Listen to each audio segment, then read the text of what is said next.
Малый бизнес является локомотивом развития экономики всей страны. И именно он в первую очередь создает благоприятные условия для проживания жителей мелких населенных пунктов. Как реализуется программа развития малого предпринимательства в Усть-Майском районе, в материале наших корреспондентов. В Усть-Майском районе принят план мероприятий по году предпринимательства. Работает муниципальная программа развития до 2017 года и программа развития сельского хозяйства в Улусе.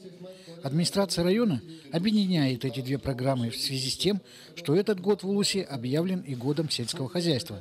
Мы хотим сделать толчок в развитии малого и среднего бизнеса. Будем поддерживать все инициативы местных товаропроизводителей, начинающих предпринимателей. Ставим задачу развития какого-либо производства. В связи с объявлением 2015 года годом предпринимательства в Республике Саха-Якутия ожидается значительное субсидирование мероприятий программы из республиканского бюджета. Также администрация района поддержит инициативы предпринимателей для участия в объявленных в течение года конкурсах и грантах субсидирования субъектов малого бизнеса. На сегодня есть 2 желающих закупить мини-пекарни. Да, это у нас желающие в Петропавловске есть предприниматель и желающие предприниматели в Кюбсах, да, на слеге Кюбсы.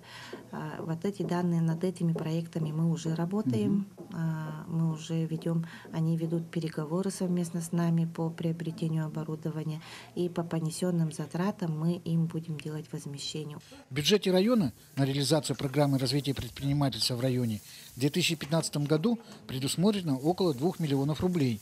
Часть этих средств администрация планирует направить на открытие новых субъектов малого бизнеса. Юрий Владимир Таюрский, НВК Саха, Усть-Майский Улус.